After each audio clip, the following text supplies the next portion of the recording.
Então é isso aí, pessoal. Mais um Bico do Corvo especial para vocês. Para quem não sabe, todos os nossos episódios são especiais para quem vive nesta ou em outra realidade. Eu me chamo Anderson Rosa, conhecido também como Frater Goya. Dias de um futuro muito, muito esquecido, né? E a gente hoje trouxe aí dois convidados que vão se apresentar. O Marcelo está numa realidade, ele está na 15ª realidade paralela ao lado desta, e assim que ele conseguir pular as fronteiras da realidade, ele vai chegar e se juntar conosco. Então vamos lá. Digão, por favor, se apresenta.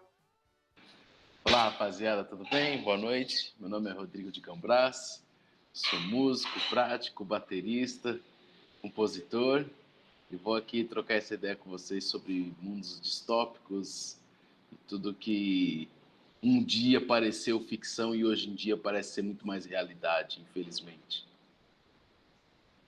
Meu nome é Marco Moraes, sou escritor e eu acho que a pior distopia é aquela que você deseja.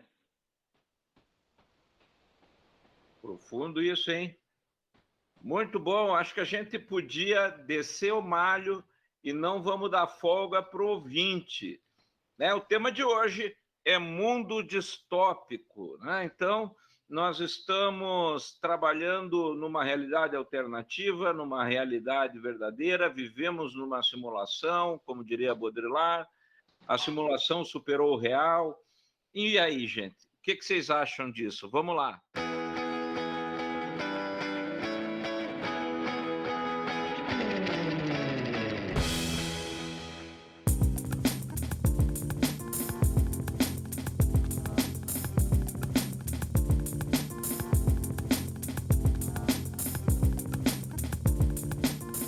Por favor, Marco. Tem que ver, mais letrado aqui. Eu com humildade, né? Porque na frente de dois monstros sagrados tem que chegar devagar, né? No sapatinho. Eu também pensei bastante sobre esse lance, Igor, que você falou e que o Digão também chegou a comentar, né? Nas entrelinhas aí, sobre a distopia que a gente também pode estar vivendo, né? Pelo menos não digo assim uma coisa que pode vir a ser permanente ou algo assim, mas no mínimo um cenário, né, dessa geração que a gente está vivendo, desse momento que a gente está vivendo, pode ser considerado distópico, né? Eu gosto bastante da arte, né, nessa questão de distopia, assisto muito filme, acho que é a minha categoria, uma das preferidas, né, nessa questão. E a gente tinha aquele filme lá, O Contágio, que falava sobre, foi praticamente uma profecia, né, sobre o que a gente ia acontecer nos dias de hoje com relação a esse Covid e tal. Então, eu andei pensando nisso e acho que realmente a gente está vivendo um roteiro de ficção, né?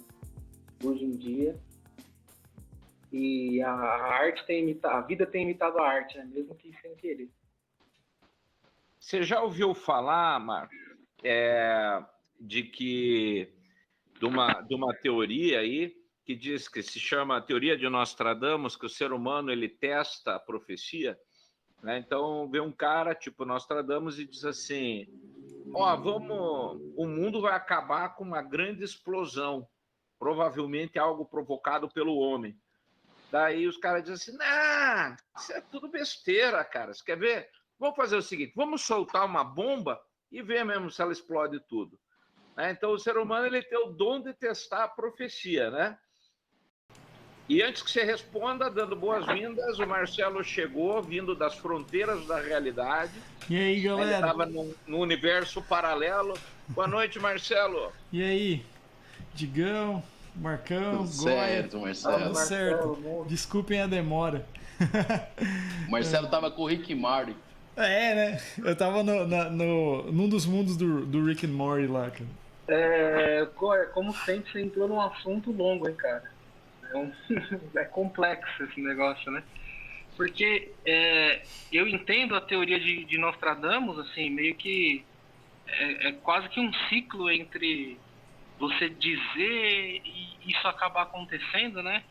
É que eu tenho uma questão com esse lance, essa teoria e ela tem muitos nomes, né?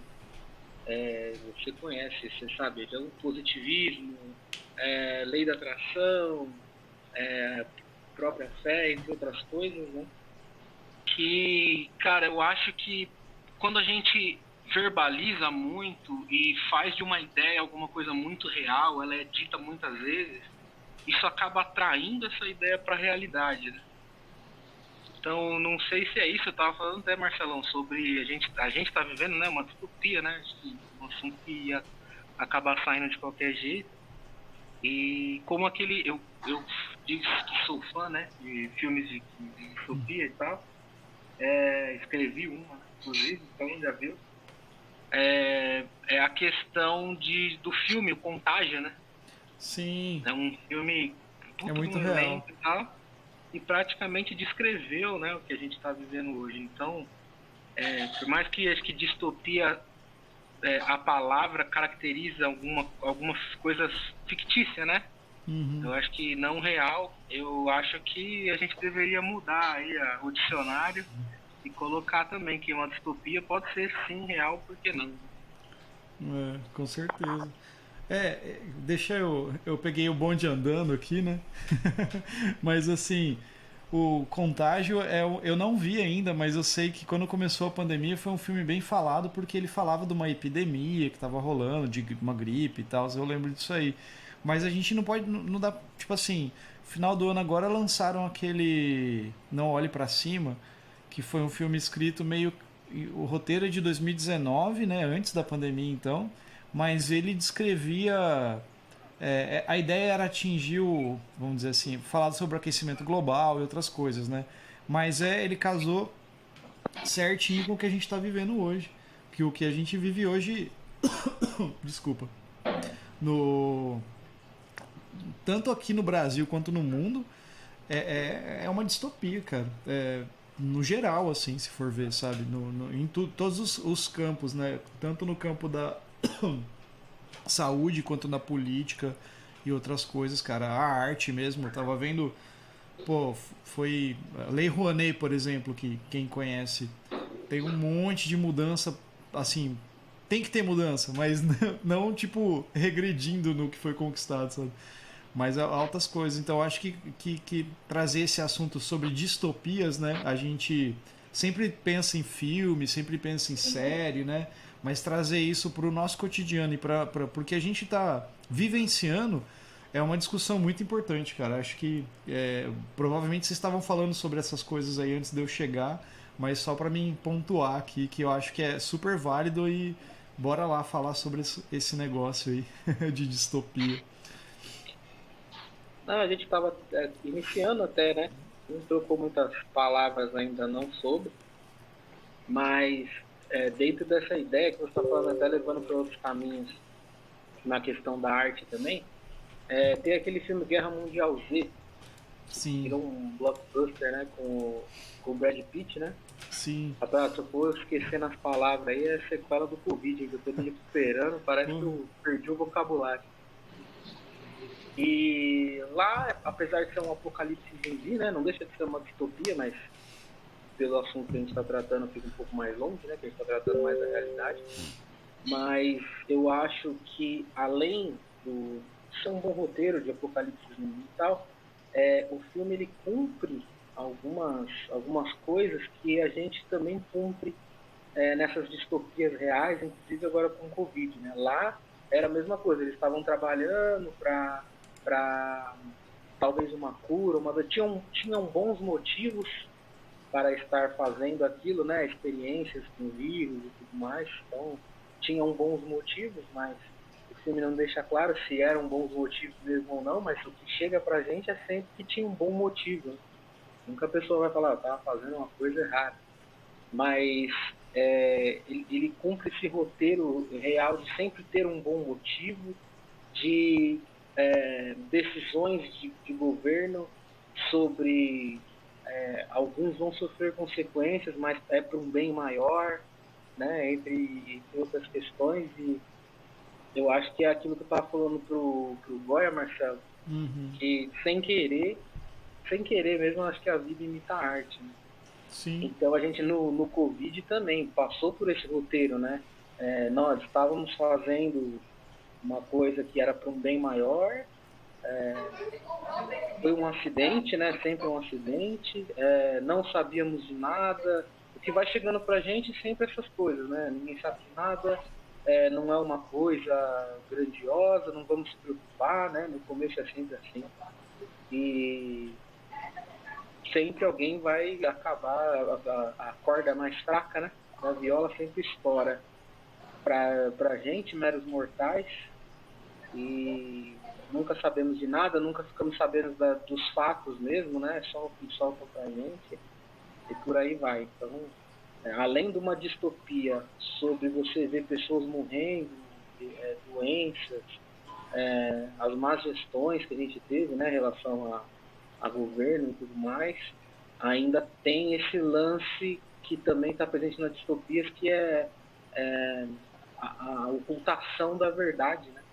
A verdade não chega pra gente nunca, cara. Quer dizer, verdades chegam aos montes, mas fatos das pessoas, a alta, né, a autarquia, fica sempre devendo pra gente. A gente fica à mercê de opiniões e meias verdades. Acho que isso aí é complicado, né?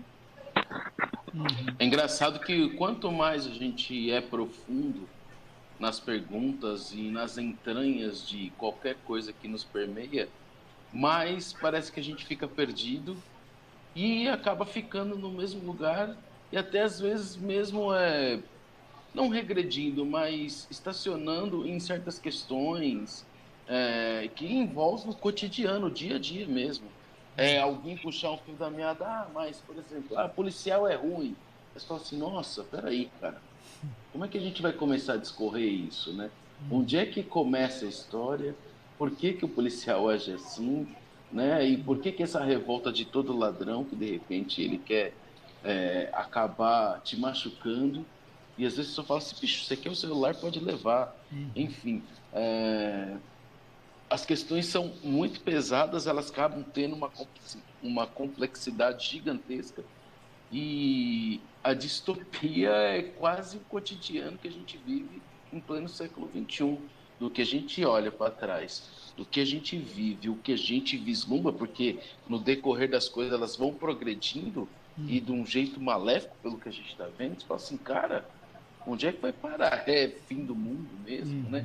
E não no fim do mundo apocalíptico ou bíblico, do jeito que se descreve, mas e sim de uma convivência social pacífica, de forma tranquila, né, no cotidiano. Sim. Tem esse detalhe que você falou, Digão, que é um negócio interessante, né?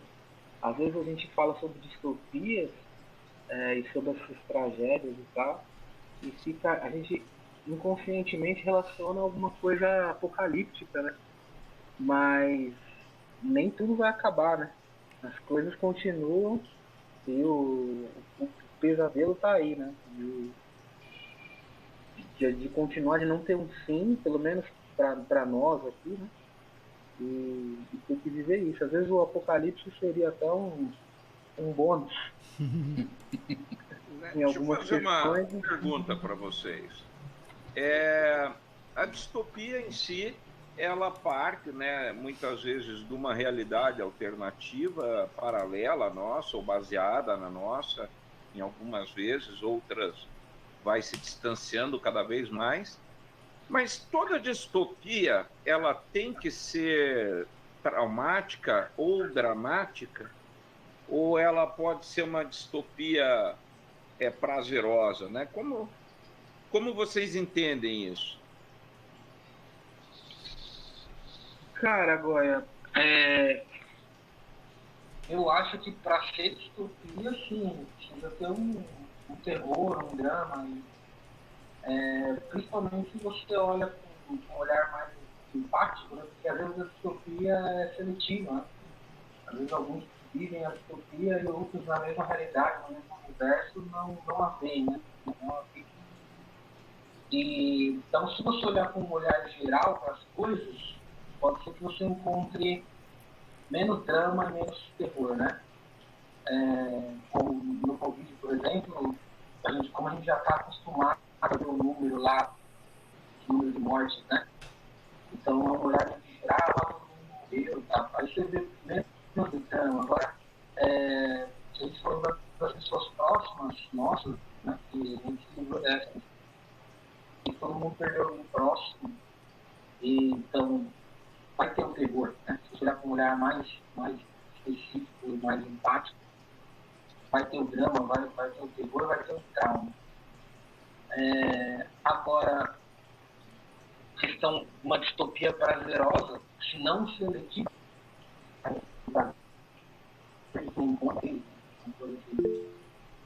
mas no geral eu acho que depende do lado que você está na distopia para ela ser um pouco prazerosa, assim, eu acho, como você colocou. Acho que depende do lado que você vai estar. Então, eu acho que pra gente, acho que tem uma definição, assim, pegando a definição do dicionário, né, de distopia, se a gente for ver assim, a palavra tipo vai colocar mais ou menos tipo um lugar imaginário de condições extremas, extrema opressão, sempre como uma coisa ruim, diferente de utopia, né, que seria um sonho impossível talvez, mas que é sempre bom, né, se a gente for colocar assim, né. Então não sei se, na minha opinião, né, se algo distópico seria bom, sabe, necessariamente. E, bom, talvez pensando nesse sentido, sabe? Talvez algo utópico seria algo tipo assim, um sonho que talvez seria impossível, não sei. Mas a distopia é essa extrapolação, né, da imaginação de algo totalmente ruim e totalmente que destoa do que a gente vive realmente. Na verdade, não destoa muito, né? Mas seria isso, não está destoando Viu, muito. Marcelo? Mas é que eu acho assim, do ponto de vista, por exemplo, de autor, eu acho que a gente tem, na distopia, eu acho que tem dois grandes elementos que são os elementos chaves de uma distopia, que é essa extrapolação da realidade que serve como um alerta, é o primeiro elemento, é o primeiro plot twist, mas ao mesmo tempo eu acho que a distopia ela precisa plantar uma esperança. Então, que seria o segundo elemento, né? E aí eu acho que uma divergência da distopia seria você dizer não, vai dar tudo errado, né? Mas eu acho que ela precisa, enquanto fenômeno literário, oferecer alguma coisa, como já que ela é um alerta, né? Eu acho que ela tem que sempre estar acompanhada, o meu ponto de vista, da pergunta: e como é que a gente resolve isso? Né? Como é que fica, Digão, Marco, como é que vocês veem isso?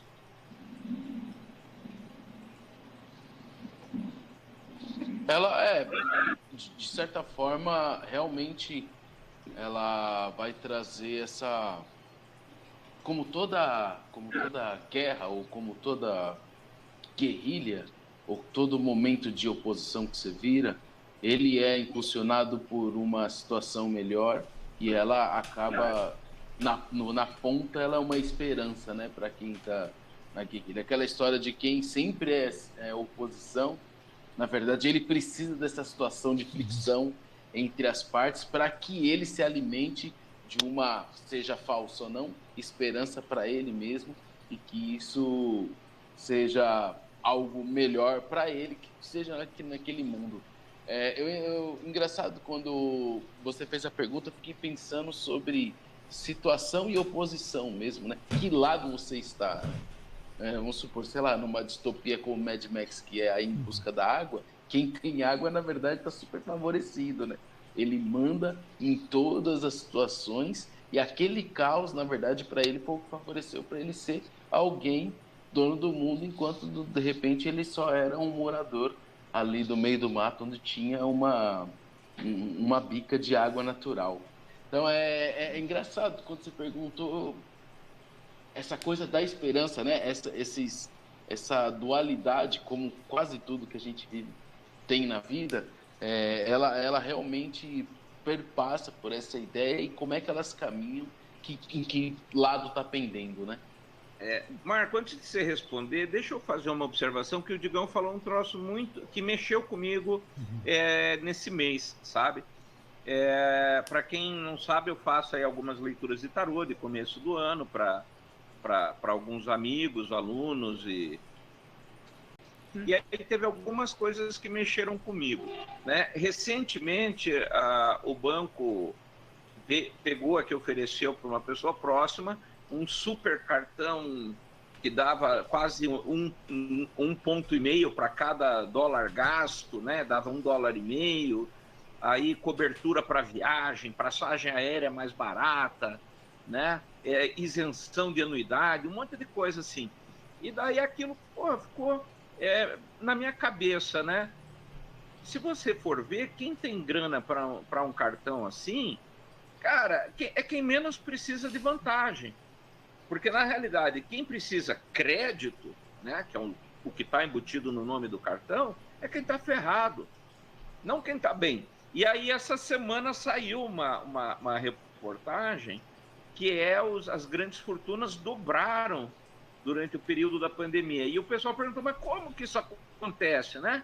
Então, para o nosso ouvinte, até vou colocar, porque acho que isso tem a ver com esse tema que você levantou, né, da distopia. Quem que fica bem no Mad Max, né?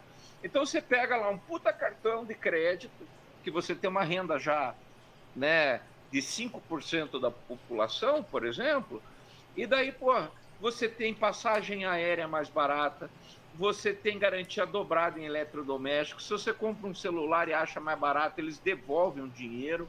Cara, então, assim, quem tem grana para comprar, por exemplo, um iPhone, cara, não está lutando por um prato de comida.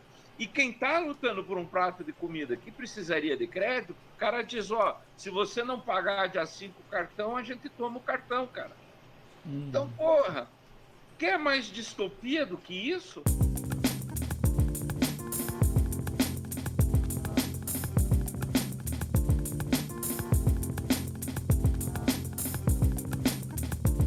O Marcelo usou uma palavra legal que no mundo distópico aí que ele viu o significado, opressão. Sim. Deve haver uma opressão, né, no mundo distópico, e dentro disso que vocês falaram, a questão é essa: se há uma distopia para quem está oprimido, não há uma distopia para o opressor. Exatamente. Né? Então, enquanto o cara precisa de crédito, porque às vezes um mês aconteceu algum imprevisto, como você falou, e ele está sendo oprimido pelo mundo do jeito que o cara do banco... por falta de trabalho?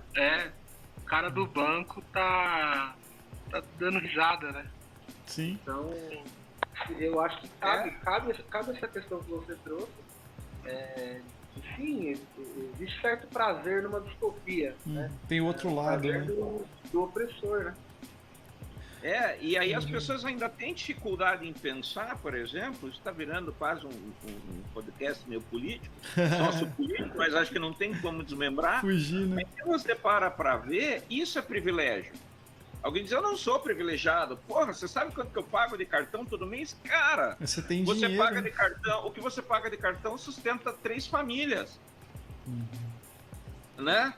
Então, assim, então você é privilegiado. Porra, né? Tenha consciência disso. E aí ontem eu usei, inclusive, para um amigo meu, eu falei isso. Falei, cara, sempre que tem alguém rindo, do outro lado tem alguém chorando. A risada de um é a lágrima do outro, né? Em diversos sentidos, né? Você está super bem porque ganhou uma promoção do teu trabalho e deu a promoção. E de quem era aquela vaga? E se aquela pessoa foi mandada embora pela pandemia e você subiu de cargo? Não tem o que fazer, né? Não tem o que fazer. Não é? É engraçado, mas a vida é esse quebra-cabeça aí mesmo. Sai uma peça para poder entrar outra, né? Tem como você colar uma peça em cima da outra. E você falou, talvez o podcast tenha tomado alguns assuntos políticos, né? Está virando um tema político. Dessa ideia que o Digão falou sobre uma distopia que não é apocalíptica, né? Existe alguma em que não existe um governo sendo beneficiado, né? Tem o The Handmaid's Tale. Eu ia falar disso aí. Porra, cara, só o governo que ganha ali e pronto, né? Então, não dava pra falar de distopia. Eu tava esperando alguém citar essa palavra, que eu tô querendo falar disso aí com o Digão já há um tempão, cara. A gente assistiu, falei pra ele, mano, precisamos falar sobre isso, cara. Mas assim, eu ia jogar pra gente falar sobre isso daí, cara. Porque assim, a gente tá falando de distopia, e muitas vezes a distopia tá relacionada com extremos, né? No sentido de apocalipse, falta de não sei o quê, que realmente vem isso na cabeça, né? Vírus e tal. E no Handmaid's Tale, o negócio tá tão... tem a ver com um vírus, alguma coisa assim, vamos dizer assim, social que aconteceu lá. Mas assim, que o pior do negócio é como a sociedade está vivendo dentro de uma realidade, tipo, bizarra, né? Tipo assim, uma realidade que priva as mulheres, é um negócio bem forte nesse sentido. Que me lembra, assim, outras coisas mais antigas, por exemplo, 1984. Tem um outro livro dessa mulher que escreveu Handmaid's Tale, que virou série também, que eu não lembro o nome agora, mas é de uma menina que mora numa casa e ela é tipo a governanta da casa e ela é meio abusada pelo... sabe? Eu não lembro o nome, eu tenho que procurar isso aí. Mas também traz essa temática. Mas é assim, daí é um tipo de vislumbre assim, distópico sobre algo que não é um apocalipse, né? Algo que é mais uma coisa de ideologia, né? Então, por exemplo, no Handmaid's Tale lá... já você fala aí, diga. No Handmaid's Tale.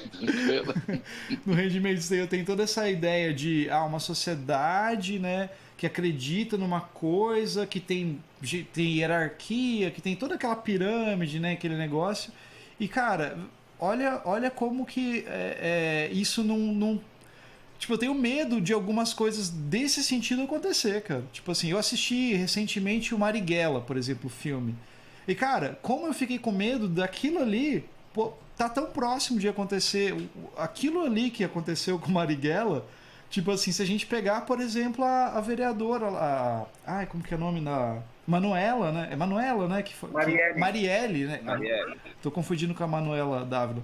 A Marielle. Cara, é algo muito próximo da gente, essas coisas. Então, assim, é um tipo de distopia que vai no sentido ideológico. Toda distopia pode ter um pouco disso no meio, como o Goya colocou ali, política e tal, mas tem uma parada ideológica muito forte. V de Vingança, até aquele filme que o Goya passou pra gente assistir, que eu esqueci o nome agora, que as pessoas comiam... O Mundo de 2020.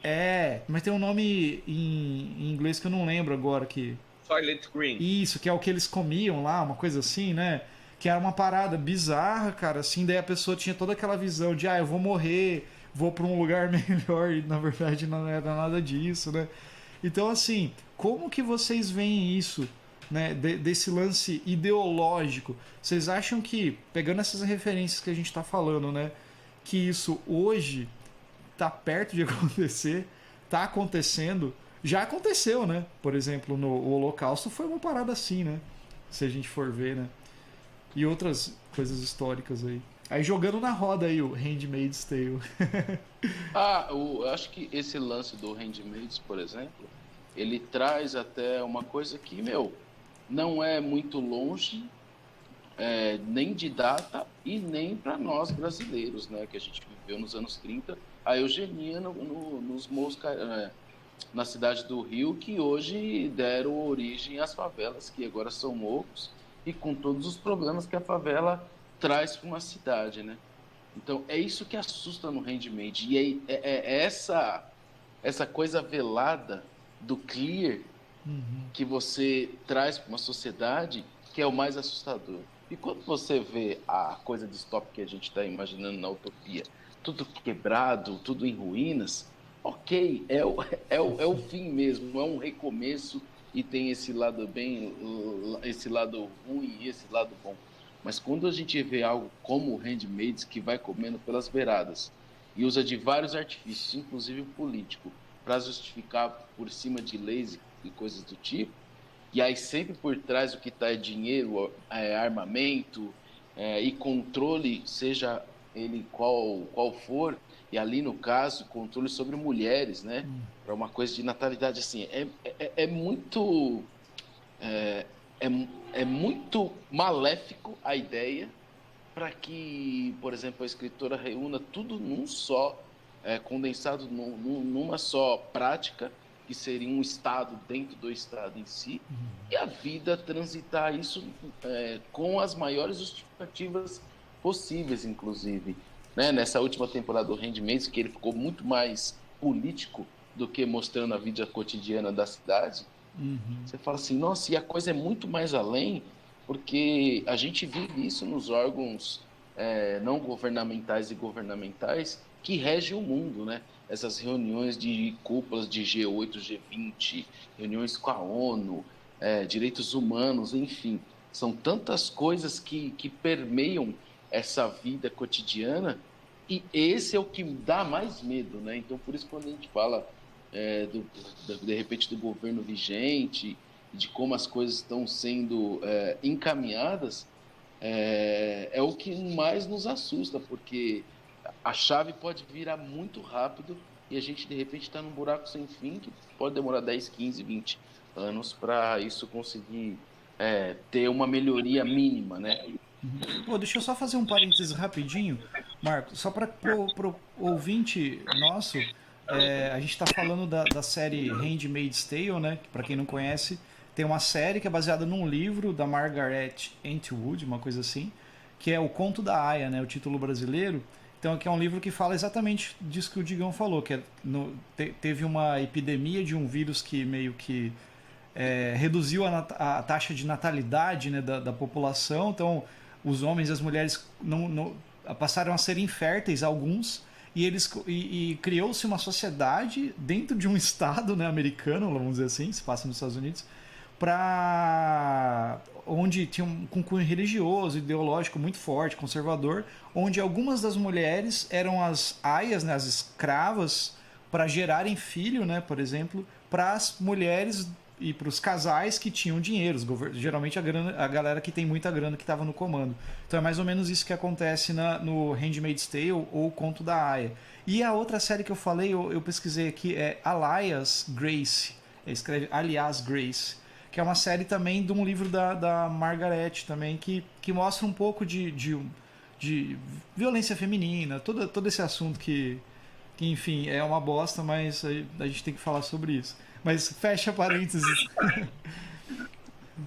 Na série The Handmaid's Tale tem um episódio que as aias estão conversando lá, né? E eu não sei mesmo se é a Elizabeth Moss, né, que é a protagonista que fala, ou alguma delas, elas falam uma frase tipo assim, mais ou menos assim, eles fizeram as coisas devagar e nós não vimos.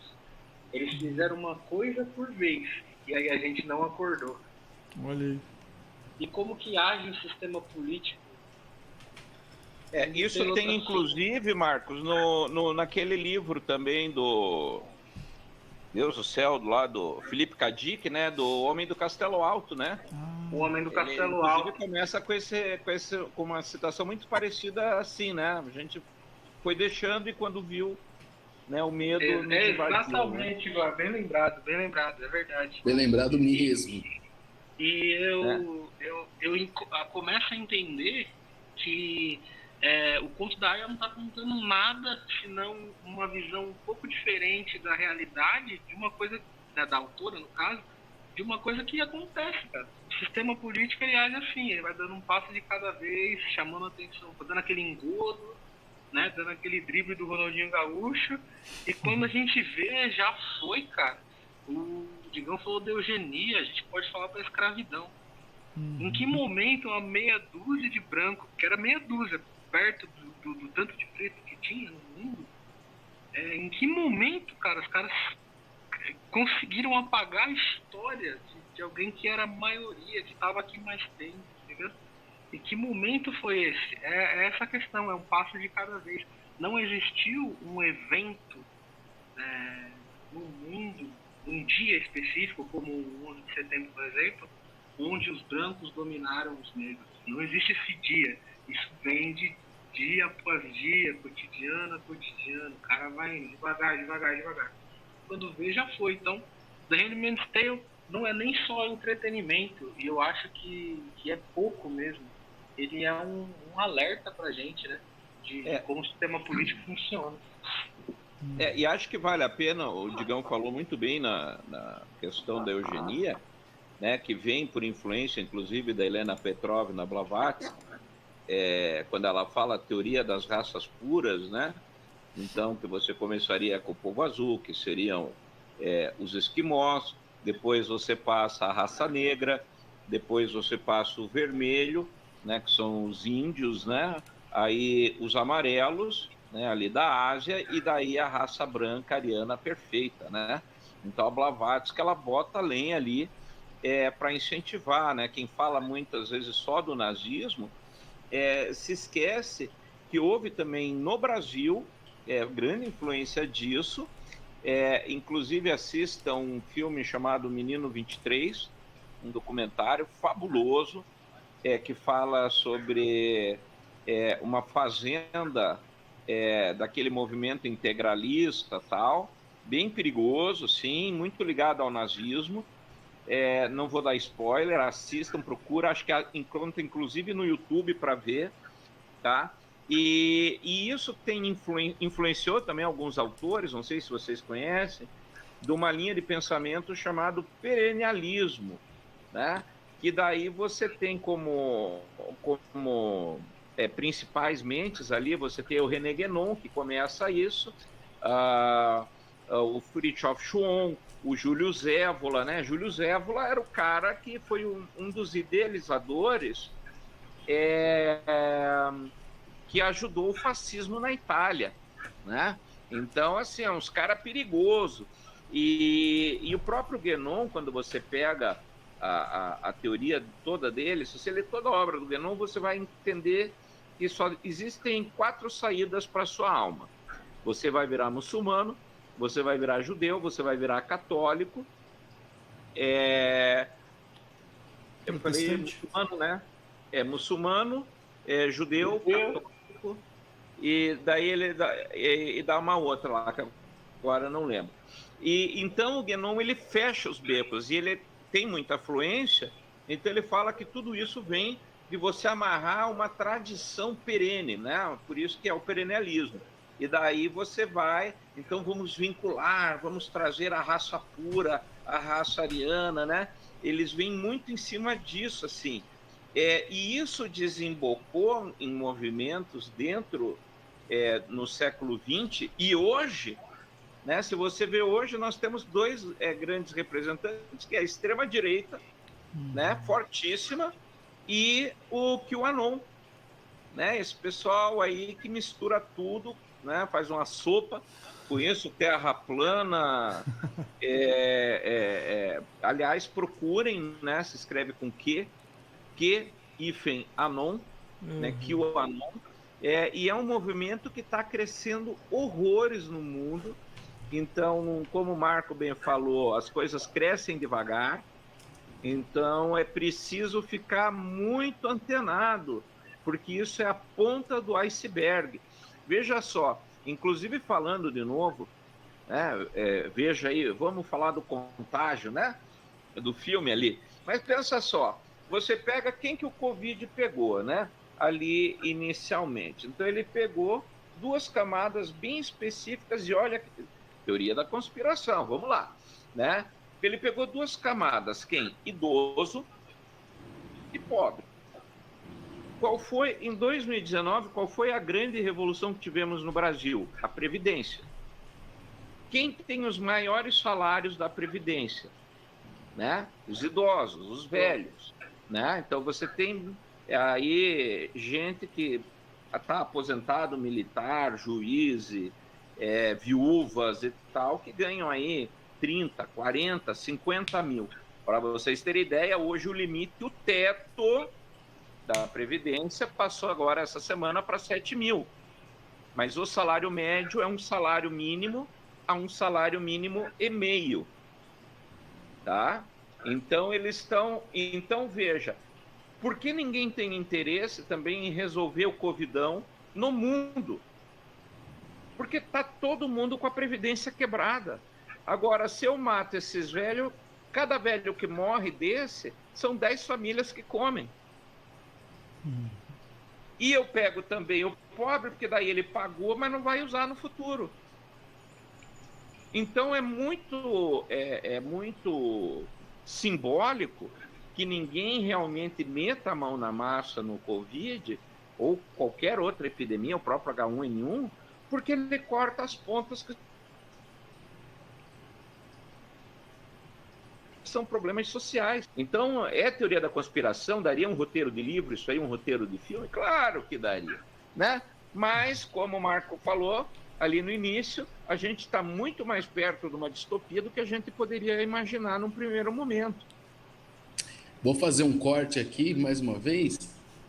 Rapaz, eu ia, no final, sempre tem aquelas indicações, eu ia falar sobre esse podcast que eu estou ouvindo, por intermédio da minha esposa Camila, chamado A República das Milícias. É um podcast do Spotify, estou ouvindo no Spotify, e assim, a coisa é tão interligada entre polícia, milícia, e aí eles fazem separações, por exemplo, eles chamam polícia, mineiros da polícia e polícia dos mineiros, e eles explicam por quê. E aí vem milícia com bandido, inclusive as altas cúpulas dentro do baixo clero, que na verdade nem um chefe de gabinete da segurança pública não é nada perto do que os governantes fazem com a gente, né? Então entre eles assim, até conversas muito francas de como uma coisa alimenta a outra, e às vezes eles acharem que estão se guerrilhando entre eles, por exemplo, um invadindo o morro do outro, isso é vantagem para eles. Na verdade, isso só é vantagem para quem está alimentando tudo isso, que é lá de cima. Então é aquela coisa, né? Por que a gente precisa ter mais policial e mais arma? Na verdade, esse medo que os governantes põem na população justamente é para dar licença para, sei lá, o excludente de ilicitude, coisas do tipo. Então, é tão bizarro e as coisas são tão nas entranhas que a teoria da conspiração, quando chega, por exemplo, num podcast desse que os caras começam a te chavar, você fala assim, cara, eu não sei nem mais no que acreditar, porque tá tudo tão às claras e é tudo tão bem falado, tão bem explicado no cotidiano que a gente já vê, mas com documentos... Você fica perdido, você fala assim, eu não sei mais o que fazer. É aquilo que a gente falou, né? Puta, um policial é mal. Nossa, vamos discorrer como? Vamos começar por onde, né? O que é ser mal, o que é ser bem, como é que a gente se coloca, e assim vai, né? Sempre tem alguém chorando com a risada do outro e vice-versa. Essa questão que você trouxe da presidência agora traz uma outra distopia também, né? Que é da superlotação, né? Mundial. Então a gente está falando de previdência, sobre não pagar a previdência, porque a gente fala sobre falta de recurso também. E muita gente fala que é esse mesmo roteiro que a gente fez no começo. Você tem uma situação, que é a questão da superlotação, e você tem uma merda, que é os caras fazendo política em cima disso. Você tem a merda do olhar mais clínico da distopia, que é aquela pessoa que passa fome, né, que vive na miséria, mas é o mesmo roteiro, são pessoas que vão pagar para um bem maior, né, sempre as mesmas desculpas, e de novo sempre o governo, os governos, né, no geral, na questão mundial, levando vantagem. E veja, não é culpa de ninguém, é culpa do vírus. Né? Então, não é o governo que deixou de fazer, pô, gente, é o vírus.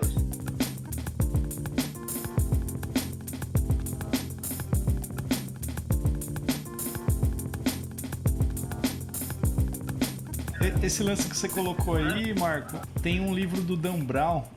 O Dan Brown é uma conspiração, né? Mas é legal de ler. Que ele levanta uma questão, é o inferno, né? Ele levanta uma questão disso aí, que tudo gira em torno de que um cientista ele calcula lá que, pô, a população o mundo não vai suportar tanta gente no mundo, a gente precisa dar um jeito de limitar, que é o efeito Thanos, né? Vou instalar aqui o dedo e tirar metade da população porque vai faltar recurso. E é bem E o isso. argumento dele era bom pra caramba. Então, não é ruim, né? Assim, só que, né? O foda é que nem o Goya falou ali depois. Porque é fácil de culpar, né, alguma coisa, né, cara? Mas, tipo assim, pô, esse vírus tá aí e tal, mas tem muito velho, a gente tem que, sei lá, fazer alguma coisa.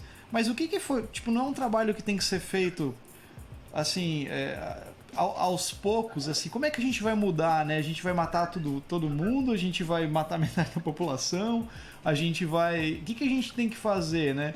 E isso que é difícil, cara. Você não vê ninguém fazendo, né?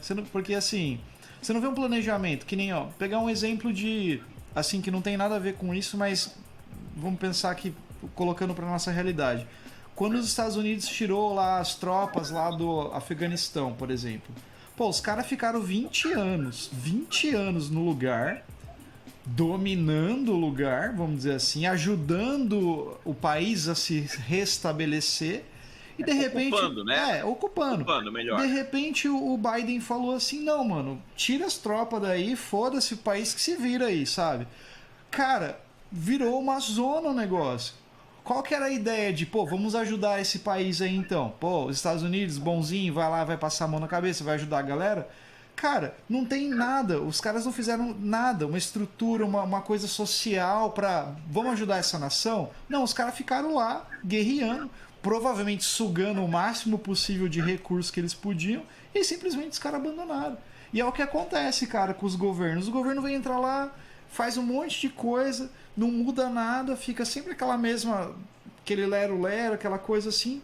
De repente, não, tem que mudar. Daí os caras vai lá e faz umas PEC precatória, que não sei o quê, que maquiado ali vai ajudar nesse sentido. O Auxílio Brasil, por exemplo, aí vai ajudar muitas famílias, obviamente. Mas o que vem junto com isso aí, cara? Vem um monte de aumento de salário de não sei o quê, e aumenta salário não sei das quantas, e dá direito a usar o dinheiro para não sei o que lá. E daí, cara, tipo assim, quem tem dinheiro nunca vai sentir na pele o que quem não tem dinheiro, que é pobre, sente, cara. Tipo assim, porque quem tem dinheiro vai ser sempre rico, cara.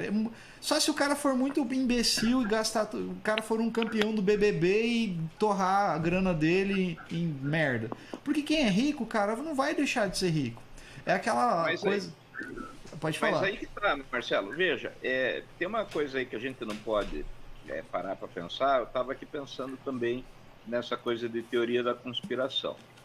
Então, assim, eu acho que a gente tem que cuidar, às vezes, para não achar que toda a teoria da conspiração é válida. Eu gosto de teoria da conspiração como um exercício mental, do mesmo jeito que a distopia. Então, a distopia você extrapola numa história e se, né? Como tem a série da Marvel, What If, né? Então, você vai lá, vai jogar bola lá na frente e vamos pirar a cabeção em cima disso. E acho que a teoria da conspiração, enquanto elemento de pensamento, ela é super válida. O problema é as pessoas que acreditam, por exemplo, que existem 13 famílias que dominam o mercado mundial, que os governos comunicam entre si para fazer tudo isso. Não. Na verdade, o próprio, acho que é o Clóvis de Barros, eu gosto muito dele. Aliás, um dia a gente podia chamar ele, esse cara é fabuloso. E o Clóvis de Barros uma vez perguntou, mas professor, né? Ele faz a brincadeira, né? E o bem maior, ele falou, não existe. E o mal maior, não tem. E um Deus que planeja tudo, não tem. Né? Então o que tem? Ele falou, não tem nada, cara, não tem nada. Você nasceu, tá nesse mundo e você tem que se virar. Entendeu? E a grande questão, que acho que é mais apavorante, é esse conceito que a gente está à deriva. Este é o problema. Então, na realidade, todos esses absurdos não é o grande plano dos Illuminati, ou o governo mundial, a nova ordem mundial. O problema é que o ser humano, como coletividade, está à deriva, né? E pessoas que poderiam estar se organizando não estão. Enquanto isso, os ratos fazem a festa. Porque aí parte de uma outra premissa, que também faz parte do pensamento da distopia, que é o mal essencial e o bem essencial. né? Então o cara que é bom, ele é bom, ponto. Não precisa ser um paladino, mas ele é bom. Você sabe que matar o outro é um ato imperdoável. E tem outro que diz, foda-se, cara, eu quero é me dar bem, né? E o grande problema é que, às vezes, enquanto, como diria o Martin Luther King, enquanto os bons não fizerem nada, o mal vai vencer, né? E aí o grande problema é esse, o mal, né? Cara, brincando com isso, usando lá os Constantini da vida, né? O inferno é o lugar mais bem organizado do planeta, cara. O mal sempre está organizado. O mal é organizado, o mal se acha, faz conchavo, faz aliança, né? E o bem, supostamente, se é que existe,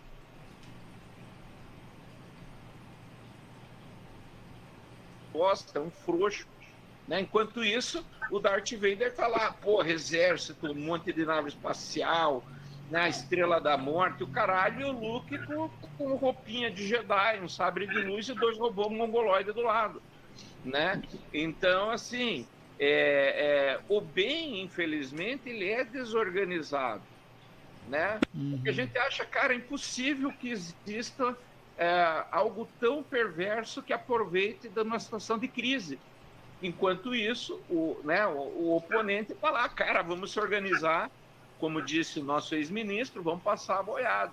Então, agora, enquanto a turma está discutindo, é hora de derrubar a floresta, cara.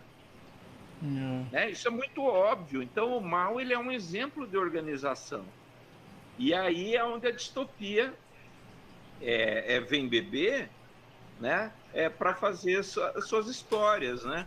Então, acho que a gente, enquanto coletividade humana, precisava repensar os nossos bons, tinha que aprender um pouco com o Darth Vader. É verdade. Né? Com o Hannibal Lecter. O embaçado sobre essa dualidade que você colocou, Goya, né? Sobre o bom e o mal, né? O bom tem que ir atrás e tal. É que o Marcelo até falou sobre alguns pilares de uma distopia e tal, né? E eu acho que dentro do que a gente está conversando, eu acho que seria um tripé das distopias. Conforme vai passando o assunto e a gente vai tocando nesses pontos e conforme a gente vai vendo, não existe uma distopia se não tiver 3 coisas ligadas: política, ciência e religião. Sim. Pode ver que até a gente estava falando do Handmaid's Tale, lá eles têm, o governo tem apoio da religião, o governo tem apoio da ciência. Né? A gente pode, aqui não saiu a última temporada ainda, né? Mas a gente pode, sei lá, no final do The Handmaid's Tale, a gente pode ver que quem criou o vírus no começo foi a própria ciência, né? Para tentar fazer o mundo que os beneficiasse, né? Ou, entre outras coisas, também a autoridade, né, que a ciência tem de às vezes poder falar alguma coisa, mesmo se estiver errado, não ser questionada, entre outras coisas. Eu acho que assim, toda distopia tem a religião, tem a ciência apoiando, e às vezes a polêmica né, às vezes a ciência não está certa. Né? Existem ciências e ciências, né? E às vezes a ciência não está certa. E de eugenia, igual a gente falou, né? A gente falou de uma eugenia mais local, mas a eugenia mesmo, questão de darwinismo social, a própria treta que deu lá naquela época era que a ciência estava a favor dele. A ciência dizia que alvos são mais capacitados, né, e evoluídos, seus negros e tal. Então, ciência, religião e política estão sempre unidos nessa questão distópica, né? Mas, se você for ver, para os céticos, a ciência é boa. Né? Para o religioso, a religião é bom. Então, quando você fala, vamos reunir os bons, eu acho que é aí que você está começando a questão distópica mesmo, tá? Pois é, o que é bem, né? A questão de cumprir o roteiro, né? Estamos arrumando aqui um bom motivo. Uhum. Né? Então, cada um tem o seu bom, cada um tem o seu ruim. Eu acho que cada um tem o seu mal.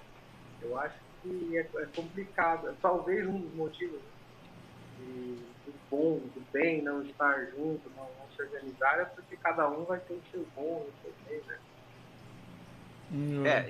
Eu sou complicado porque, para mim, eu tenho grandes referências na vida, né? Uma delas é Duna e outra é Pink Floyd. O Marcelo sempre me culpa porque ele diz que eu sempre dou um jeito de mexer com isso, né? Então, já que a gente falou de distopia, Pink Floyd, Dark Side of the Moon e Animals, né? Vai ouvir, presta atenção na letra que tá tudo lá. E o Duna, né? O próprio Leto, o Leto II, que é o imperador Deus, ele fala assim, todo governo que dura muito vira mal. Ele fala, todo mundo começa bem.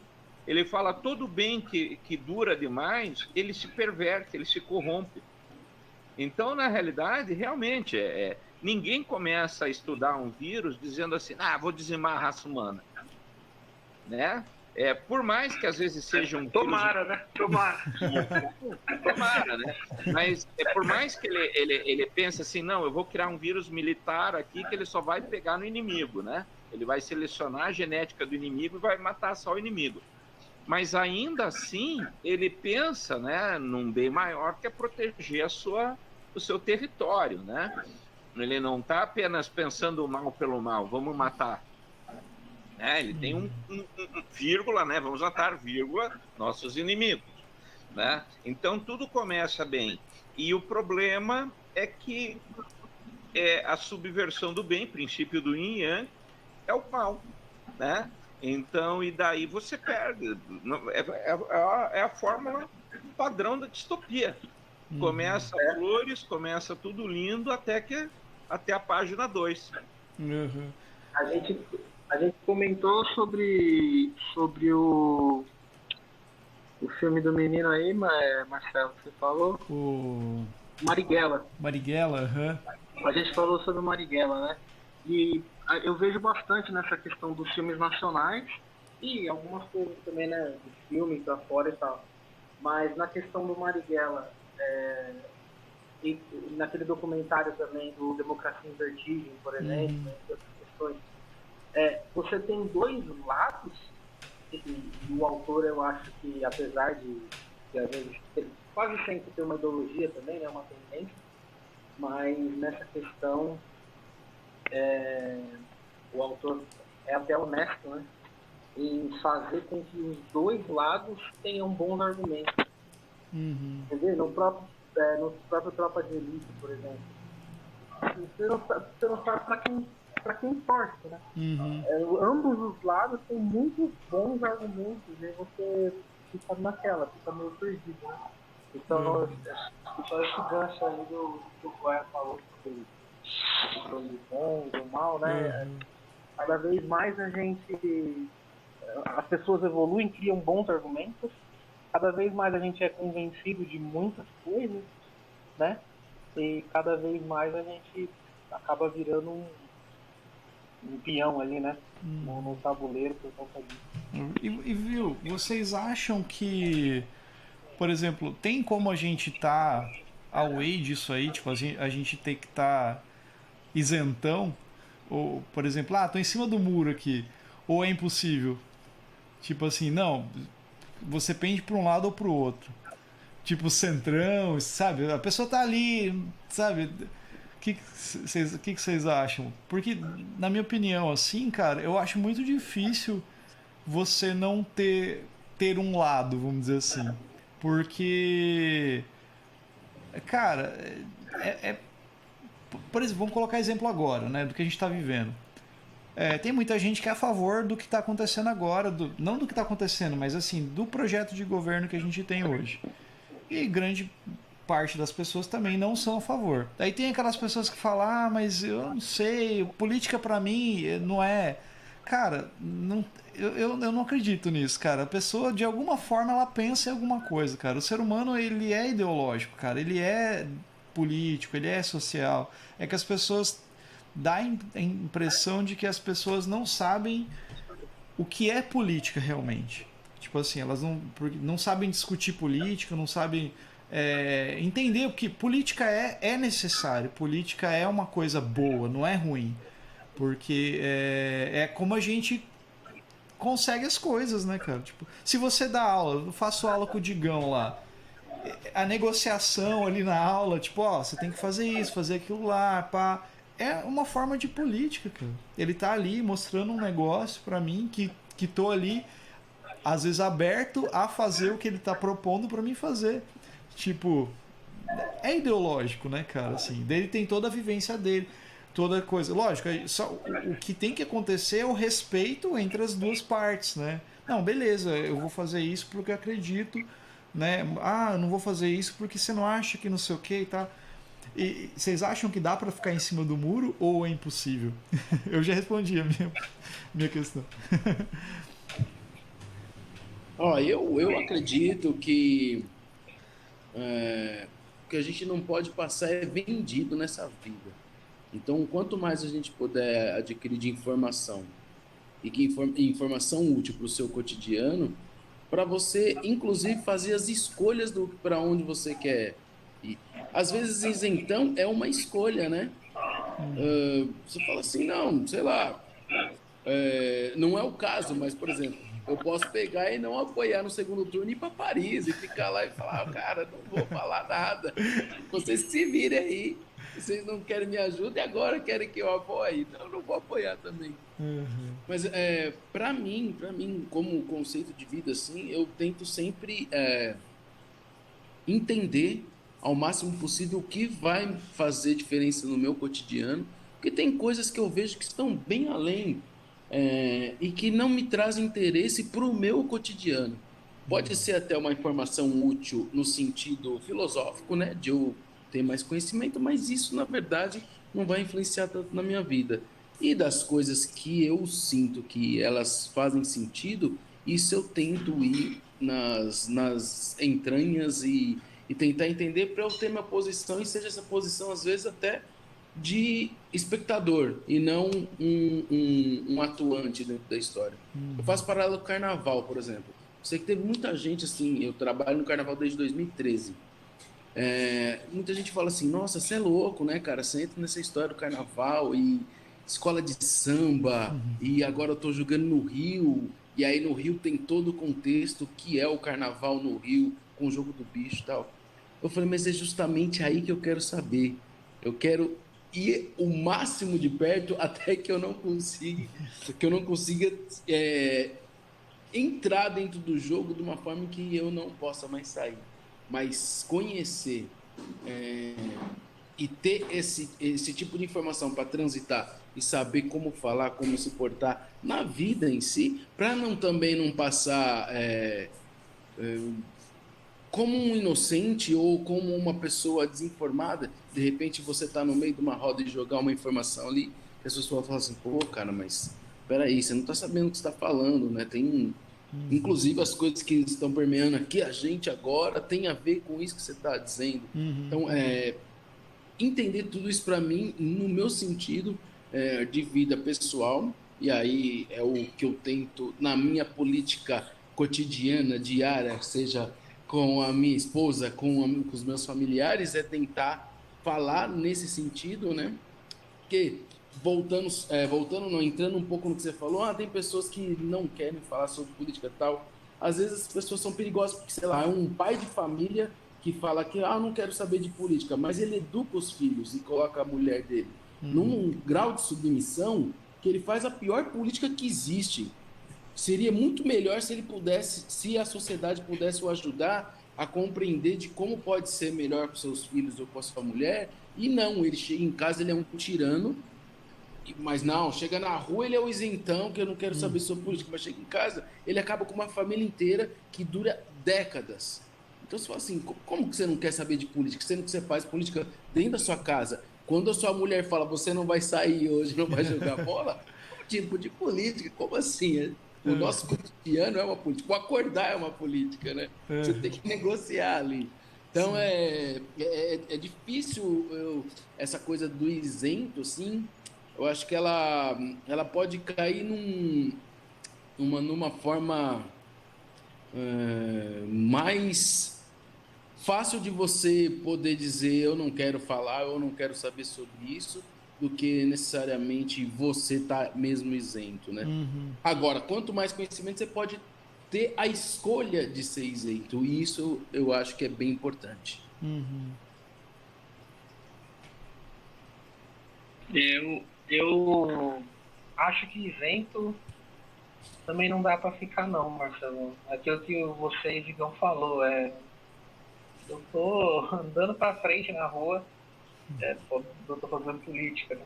Uhum. Básico do básico que a gente faz política. Então, não tem como ser isento, né? Todo mundo participa disso. Mas eu, particularmente, sou mais eclético, vamos dizer, né? Uhum. Então, eu passo por pautas assim dos dois lados, né? Não necessariamente eu entendo que porque eu gosto de uma coisa eu tenho que gostar de outra, e o famoso cumprir a agenda de ideologias, né? Todo mundo fala. Então pode ser que eu goste de pautas da esquerda, como que é o que acontece, e gosto também de algumas pautas da direita. Meu Instagram tem Eduardo Jorge e Bolsonaro, tá ligado? Uhum. No Instagram tem todo mundo. É Glaze Halfman e Joyce Halfman, tá ligado? Tem todo mundo no Instagram. Então eu acho que é necessário, porque assim, cada coisa é muito específica, né? Cada pauta é muito específica para um público, né?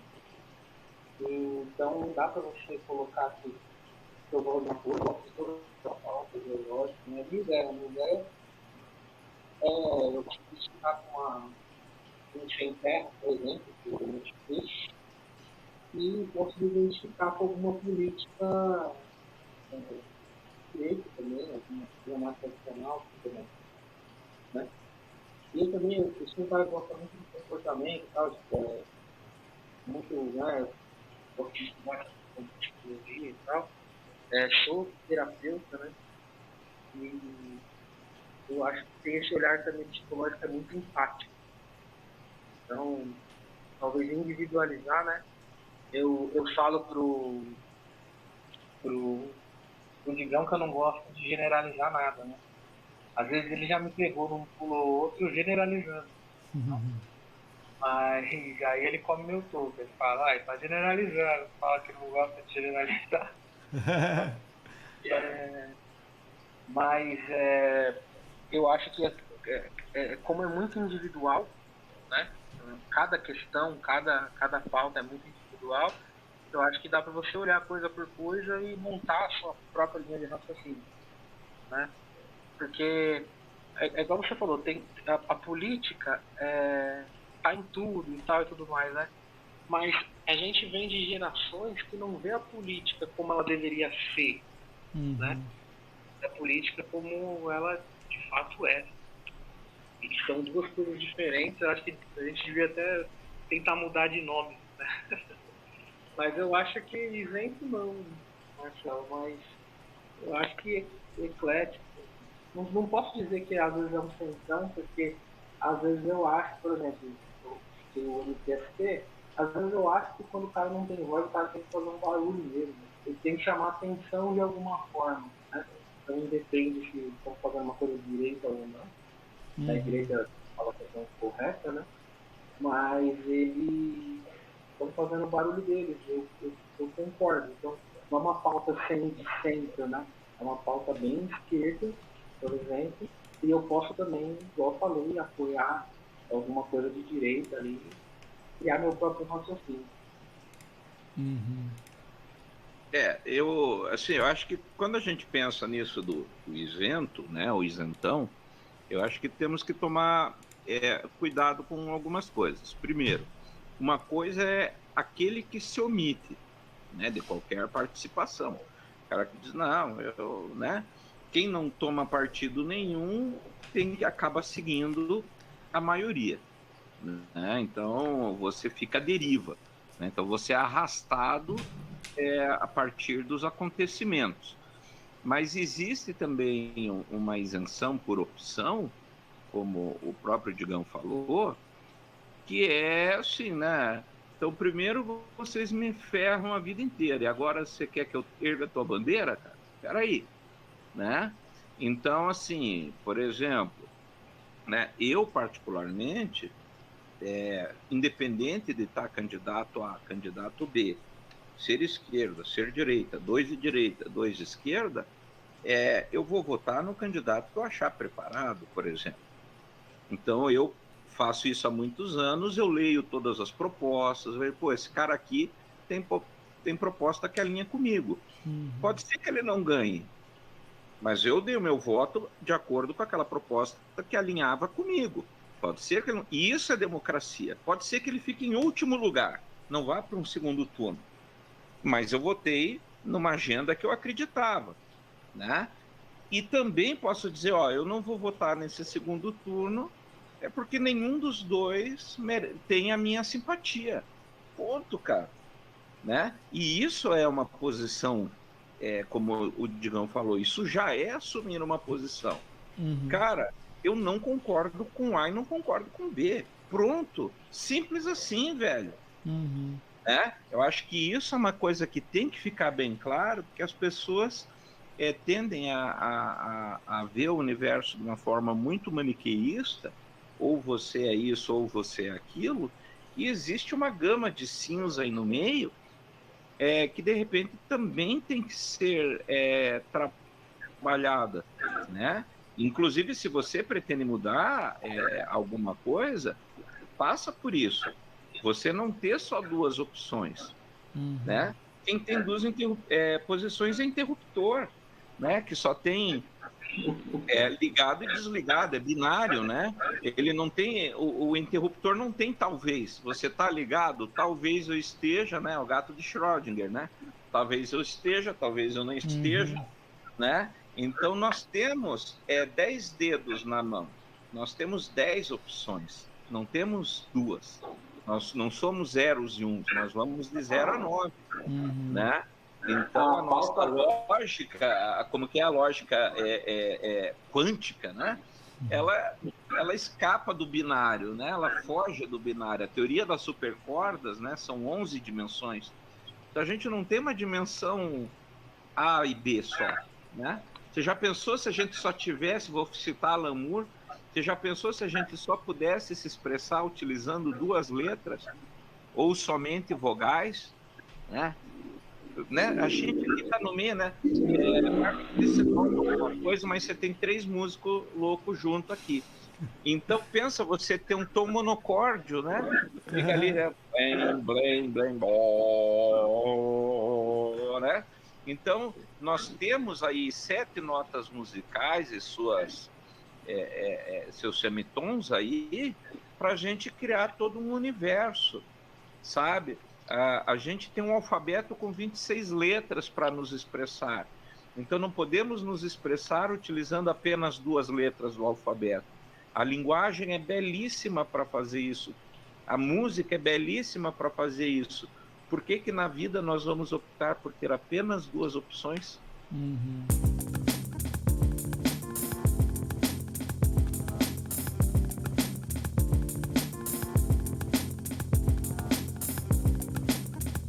Pode parecer ofensivo isso que eu vou falar assim para algumas pessoas, mas não é a minha intenção. Polêmica. Mamilos. Vai, puxa briga. Polêmica. Puxa briga, Marcelo. Mas é porque dá a impressão que sempre as pessoas precisam de um salvador ou de uma salvação, sabe assim? Sempre. Por exemplo, na política, sempre vai ter aquele... Tipo, aí eu falo que é polêmico porque vai cair no sentido de meritocracia.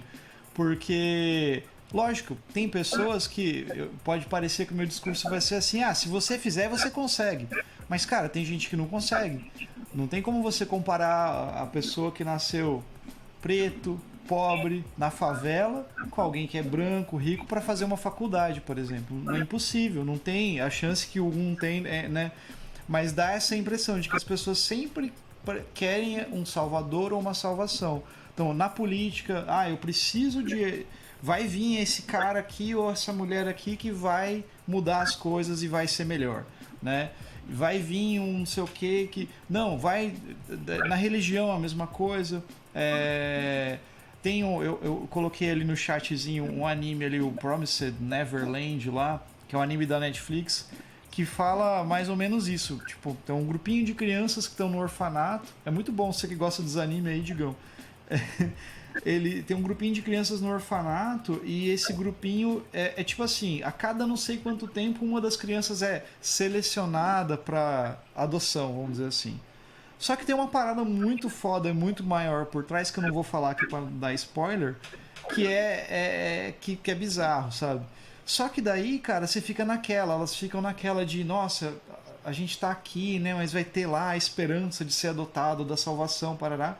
E tem um grupo de crianças que querem, tipo a caverna do Platão lá, né? Um grupo de crianças que não, vamos sair daqui, meu, vamos tentar olhar além. Por que eu não posso ir naquela floresta lá? Por que é proibido, sabe? E vai essas coisas. Então, eu falei que pode soar um pouco polêmico, porque daí pode parecer que eu tô fazendo um discurso disso aí, de, se você quiser, você vai conseguir. Eu tô ligado que não é por aí, né, cara, assim, as coisas. Pois é, né? Mas falando aí na caverna de Platão, você já parou para pensar que essa alegoria ela só serve para quem enxerga? Então. E os cegos? Já é limitado, né? Né? Ela em si já é exclusiva, né? Uhum. Mas assim, e pense nisso, né? Agora eu vou te lançar um ponto de vista distópico dessa tua ideia, Marcelo. Uhum. E se as pessoas não querem uma salvação, elas querem só alguém para culpar? Né? Uhum. Vamos pegar aí um candidato que de repente teve uma votação tremenda nas últimas eleições, né? E se na verdade eles não pensam nele, né, como o mito do Salvador, mas como o cara assim, cara, vamos botar para quebrar. Se der merda, a culpa é dele. Uhum. Né? Porque daí as pessoas... Não é isso que aconteceu, inclusive, na história do cristianismo, né? Não, Jesus vai lutar contra os romanos. Ele vai vir para lutar, ele vai ser o zelote lá, que ele vai tocar os romanos para correr. Pô, não tocou? Cara, crucifica esse maluco aí. Esse cara sempre foi louco, ele só trouxe problema, velho. Talvez isso também um pouco disso que você falou aí, talvez mostre um pouco da... Só elevou e mostrou, tipo, fez com que caísse a máscara de algumas pessoas que pensam dessa forma. Por exemplo, falar de discurso de violência, né? Quando o nosso presidente entrou, né, o Bolsonaro entrou no governo, o discurso que ele entrou, assim, muito forte foi isso, né, de armar a população, um discurso bem de violência. E, cara, tipo, que nem o Digão colocou uma hora ali, ele falou do licitude de... Eu não lembro a palavra. Excludente de licitude, isso mesmo. Que é você poder matar alguém, vamos dizer assim, na tua profissão, que você não vai precisar responder, né, porque você tá... né, uma coisa assim. Cara, é um discurso assim que... Porra, qual que é o direito que você tem de tirar a vida de alguém, né? Mesmo que seja na sua profissão, né? Então é uma parada, né, bem, bem forte.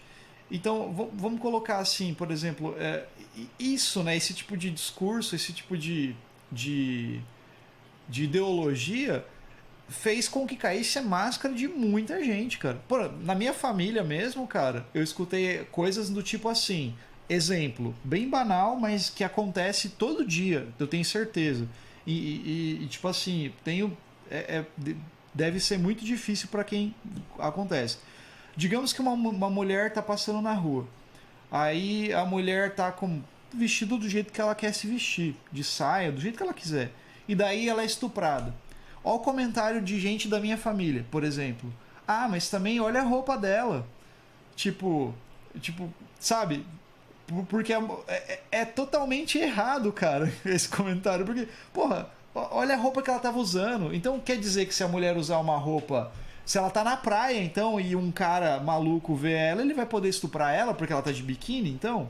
Sabe, é uma coisa bizarra. Uma coisa que é foda. Tipo, você tá com a sua companheira, com a sua esposa, namorada, sei lá, com a sua companheira na rua, e chega alguém e mexe com ela. E a pessoa fala assim, porra, cara, desculpa, tua namorada, sei lá. Aí você, porra, pede desculpa pra ela, cara, não pra mim, né? Você, tipo, né? Então, olha... Independente dela ser sua namorada, ela é uma pessoa que merece respeito. Exato. Velho. Então, olha como que isso, né? Como que um discurso ideológico desse jeito tira a máscara das pessoas, né? Faz com que talvez eleva, né? Tipo assim, pô, agora eu tenho uma voz para mim falar isso, cara, para mim fazer isso. Eu acho que pensando assim nesse tema que a gente está falando de distopia, né? Trazendo tudo isso que a gente falou até agora dos filmes, os exemplos aí, é um dos maiores exemplos de distopia que a gente está vivendo hoje, cara. Tipo assim, é você ver o quanto as pessoas, muita gente é podre, cara, assim, e tem um pensamento podre, assim, e isso dá medo, cara. Isso, por exemplo, dá medo de, sei lá, de você tá andando na rua, alguém poder, tipo, Purge lá, aquela série lá, como que é? O dia... The Purge. The Purge, né? Que você... Um dia vamos soltar a galera aí pra fazer o que quiser. Dá um medo disso, cara. Tipo assim, né? Só pra fechar o comentário ali do Anderson, acho que eu penso que isso tá acontecendo de uma forma sutil, que nem a gente falou ali, né? Que vai acontecendo devagarzinho, mas é zoado, cara. E até tenho medo disso. Citar, já que eu estou entre homens aqui, né?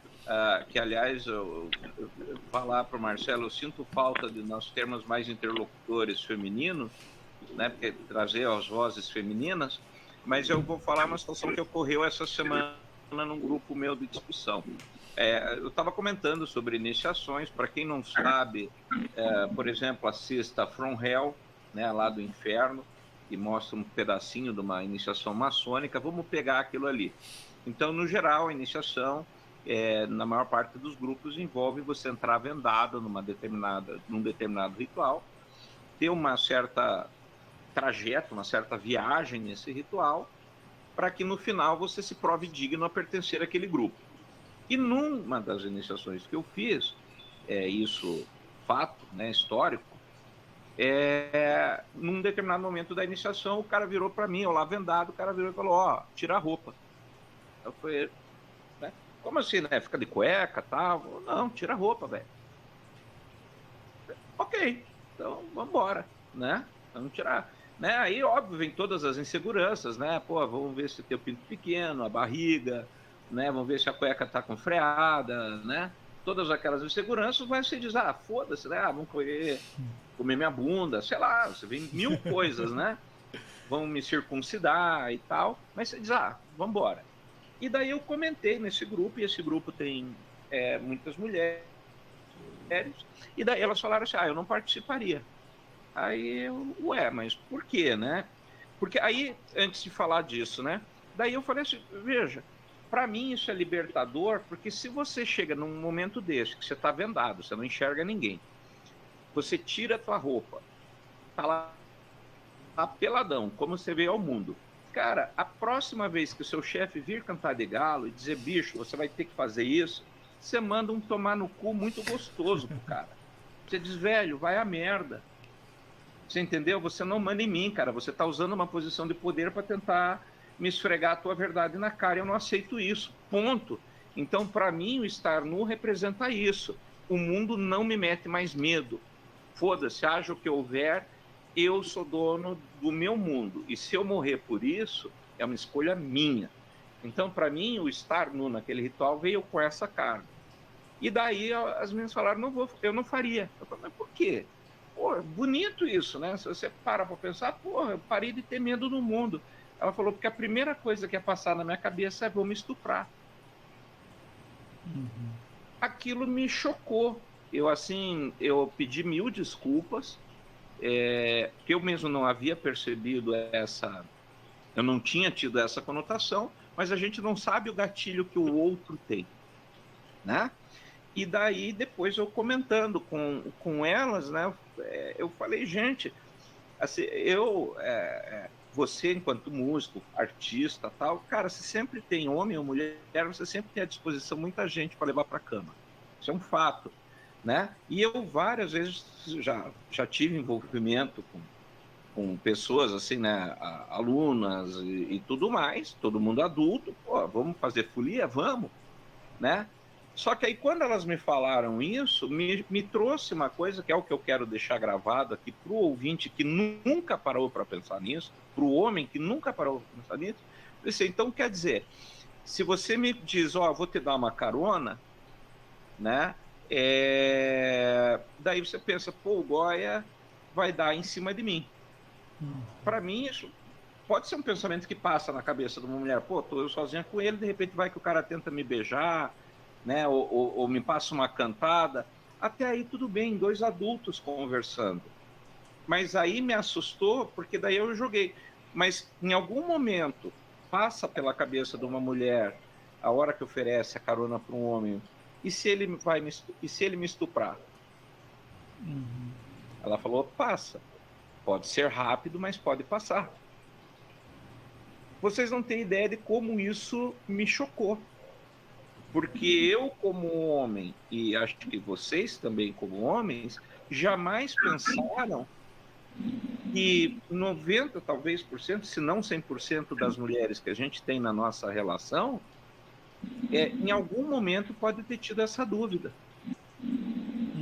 E se ele é um estuprador? Né? A gente não para pensar. Então, isso que o Marcelo levantou é gravíssimo. Eu fiquei aterrado, porque foi a primeira vez que realmente eu entendi esse medo. Eu até puxei esse assunto em off, fora do grupo, justamente para que me explicassem. Eu falei, gente, me ajuda a entender. Porque uma mulher diz assim, que é medo de ser estuprada, para nós homens, é medo, é coisa da cabeça delas, né? Toda mulher tem, entrar num lugar escuro. Não, se ela falou, cara, se eu encontrasse você, te desse uma carona no carro de noite, dizer, vou te levar para casa, primeiro, passa por um milésimo de segundo, mas passa. E se ele me estuprar? Então, nós temos aí uma jornada enquanto homens, enquanto seres humanos. Se a gente tem um ser humano com medo da gente, imagine o que passa uma pessoa menos preparada. Uma mulher que não tem como se defender, uma mulher preta, uma mulher pobre, uma mulher iletrada, uma mulher que está sozinha no mundo, né? Porque não tem parente, não tem ninguém. Né? Vocês já pensaram nisso? Esse tipo de medo. Estarrecido. Esse tipo de medo. Né? Quase que.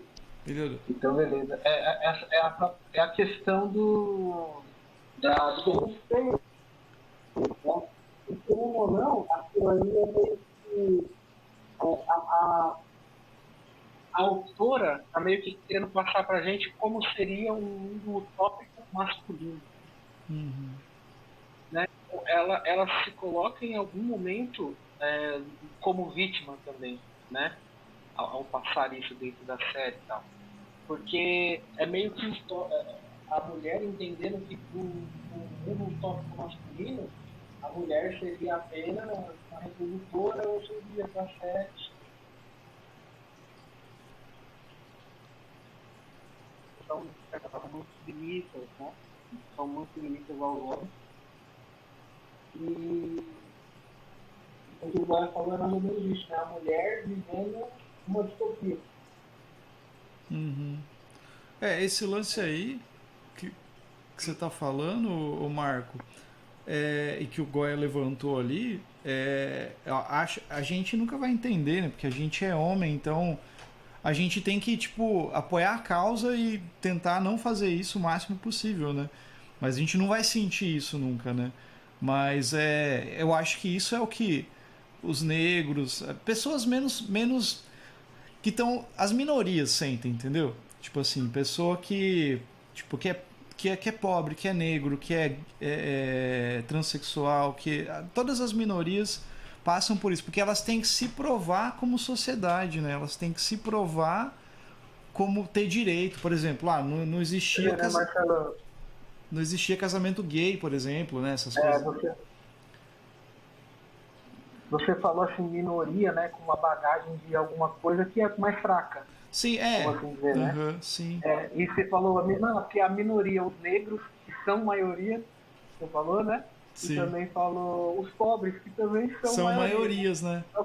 Olha como a gente entende, né? A palavra minoria como alguma coisa fraca, né? Sim, exatamente. Mas eu acho que justamente, Marco, a minoria nesse caso é o poder de expressar e o poder de mobilização, né?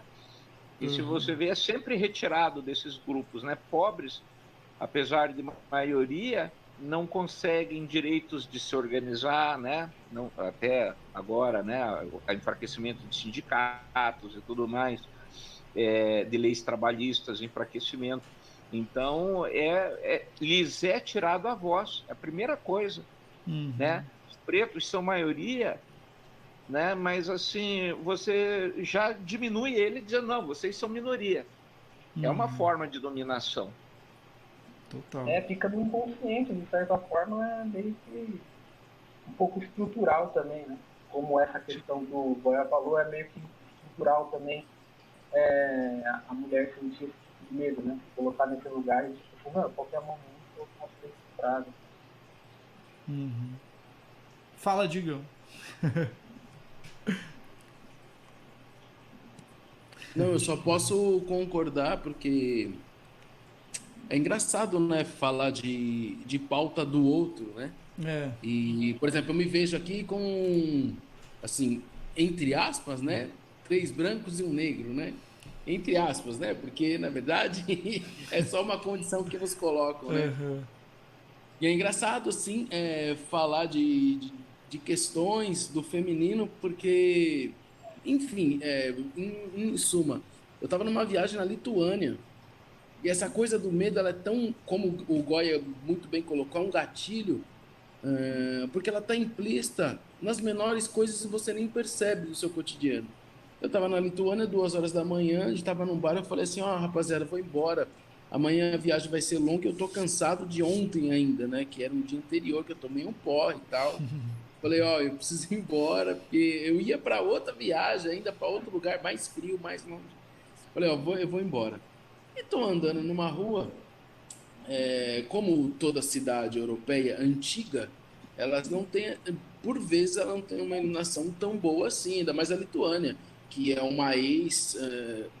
uma parte da ex-União Soviética, um lugar pobre e tal. Pobre dentro da Europa, né? Mas peraí. Mas. E aí eu comecei a andar, cara. Eu entrei numa rua uma hora e eu parei assim, bem no começo da rua. Falei, bicho, eu não vou entrar aqui não. Mas em 2 segundos veio uma mulher sozinha, sei lá, uma adolescente jovem, sei lá, seus 17 a 19 anos, andando sozinha aqui assim. Aí eu parei, olhei, eu falei assim, cara, o gatilho é tão forte que assim, como é que eu tô pensando em não entrar nesse beco e eu sou um homem e de repente veio uma mulher sozinha, né? Então, são tantos os aspectos do cotidiano que nos traz esses gatilhos que às vezes eu fico até assim, meio... Eu fico com dificuldade de me colocar realmente no outro, porque é isso, né? São gatilhos, assim, para todo mundo aqui, já fez terapia e tal, sabe que às vezes você vai estar lá e fala uma coisa, aí fala de novo, na terceira sessão, o seu psicólogo não aguenta e fala assim, não, peraí.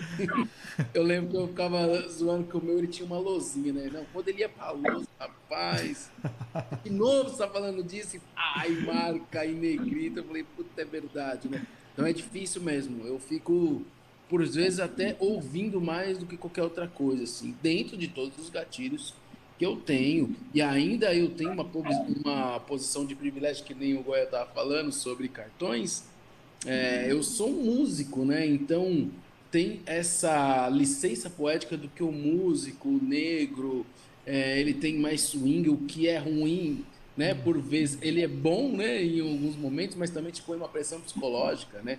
Eu já vi coisas assim, você tem que swingar mesmo, você é negão, né? Eu, oxi, mas onde é que tá esse parâmetro, né? Isso é um tipo de racismo, é biológico, inclusive, né? Ué, só porque eu sou negão, eu tenho que swingar mais. Então, eu fico, nessas horas, eu gosto de ouvir bastante, assim, porque são gatilhos que muitas vezes eu me coloco mais numa outra posição, que a gente falou do feminino, e é muito difícil mesmo. É muito difícil, deve ser um negócio... Eu converso muito com a Camila sobre isso, assim, são questões, às vezes, até brinco com ela, sei lá, ela sai 5 para 6 de casa. Fala assim, eu só consigo sair 5 para 6 e ir pro ponto de ônibus, tem uma galera E por vezes já não tem horário de verão, então a gente tá de dia, assim. Mas se fosse um outro horário, meu, eu, como mulher, não poderia sair de casa para trabalhar. Porque eu não sei o que pode acontecer. É muito bizarro.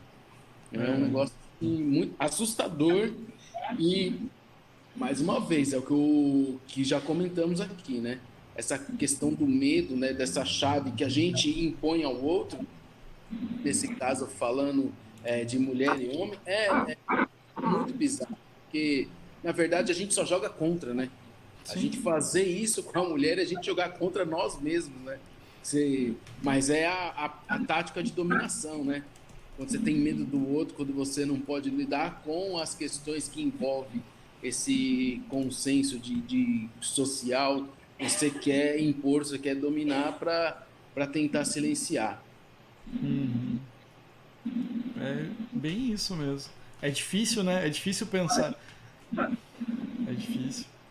Não, toda vez que alguém questiona, coloca alguma coisa, é como o Goya falou, você fica estarrecido, fala assim, cara, peraí, eu tenho que. Deixa eu voltar aqui um pouquinho. Chama táxi, vem que preciso sair um pouquinho, daqui a pouco eu volto. É muito puxado mesmo. O que é legal na questão agora da arte, que a gente estava falando do museu, né? Que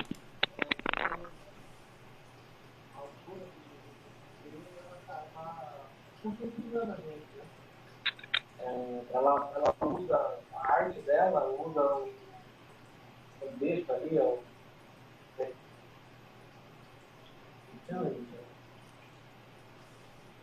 metáfora, né? Metáfora e tal. E ela acaba conscientizando a gente, né? E o João falou assim, que às vezes é difícil você falar sobre a pauta do outro, porque você não vive, né? A questão do outro e tal, principalmente a gente falando homem, falando sobre mulheres e tal. Mas é legal a forma que a arte faz isso, a forma que ela fez também, né? De falar sobre o assunto, né? E acaba conscientizando a gente também. Então, super válido, né? Há vários artistas que, ou qualquer tipo de atividade, né? De voz de algum grupo, como que eles conseguem passar essa questão de forma artística e que a gente consiga entender, que dá um pouco mais centrado, porque são assuntos que devem ser falados, que vão ser ouvidos, não do que devem ser falados. Total, vixe, concordo. Galera, eu cheguei atrasado, mas eu acho que eu que sempre puxo o final aqui, o Goya fica enchendo o saco, mas acho que a gente podia ir encaminhando por uma reta final aí, até para não estender muito, ficar muito tarde. É um assunto longo, né? Que nem o Marco falou, quando eu mandei mensagem para vocês lá, ele falou, esse assunto aí é muito extenso, cara. Daí eu falei, bora lá, mas qualquer coisa a gente marca mais aí, vamos falando. Mas eu acho que, assim, a gente falou de bastante referência, né, durante o podcast, né, o episódio, e eu acho que todo mundo que vai ouvir aí, todas essas referências que a gente falou de filmes, séries, acho que todas elas trazem uma forma de pensar assim sobre o assunto, né? Tipo, e como o Goya colocou, né, que talvez a distopia seria uma forma de extrapolar uma realidade para que seja ruim, vamos dizer assim, para que a gente pensar, se a gente fizer isso, talvez pode acontecer, né? O que a gente pode fazer para mudar, né? O que a gente pode fazer para isso não acontecer, né? Então acho que é válido. Então, nesse sentido da gente estar vendo essas coisas, falando sobre isso, para a gente parar e pensar, né? Será que o que dá para fazer para não chegar nesse ponto, né? Né? E se olhar como um ser humano, né? Assim, agora no final a gente falou desse lance de talvez olhar para o outro, né? Não é difícil da gente sentir o que o outro sente, porque a gente nunca vai sentir, porque a gente é um indivíduo, né? Mas tem um amigo meu da filosofia que ele fala assim que o ser humano é um ser biopsico-sociocultural. Eu achei tão legal isso, cara, porque a gente é uma parada muito grande. Não dá para resumir, né? A gente num negócio, o ser humano é um animal. Não, ele é um animal psico, sócio, é muito, cara, muita coisa, é muito complexo, né?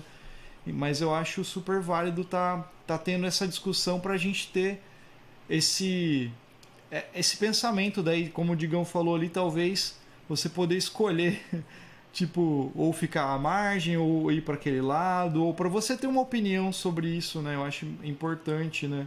Isso daí. Então eu já vou fazer meus agradecimentos aqui antes. Muito obrigado, Digão. Muito obrigado, Marco. E muito obrigado, Goya. Me desculpem o atraso, mas fico muito feliz por você estar. Pô, os caras já são de casa, né? O Digão já é, sei lá, qual vez que ele participa aí. O Marco já tá participando de novo. Mas é super legal ter essa discussão com vocês aí. E vocês são sempre bem-vindos aí quando quiser falar sobre alguma coisa. Mano, vamos falar sobre isso. Joga lá que a gente vai gravando e vai conversando. Vou passar a palavra para vocês agora, pro Goy. Então, eu só posso agradecer mais uma vez. A conversa foi excepcionalmente boa, né? E não sei, cara, não tem o que falar, né? Eu acho que quando junta gente de cabeça boa, a conversa sai boa. Então, eu agradeço em nome do programa e, enquanto ser humano, a oportunidade de viver no mesmo planeta que vocês aí, poder compartilhar um pouquinho dessas ideias, a mesma dimensão de ideias aí que a gente tem. Valeu, gente. Passo a palavra aí para vocês.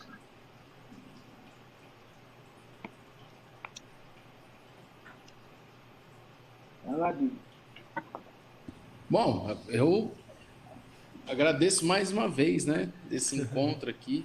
Aprendo demais sempre, porque essa troca é bem bacana, ela serve para criar a síntese, a antítese, a gente vai se reciclando, às vezes dentro da mesma conversa, fala assim, rapaz, e agora, né?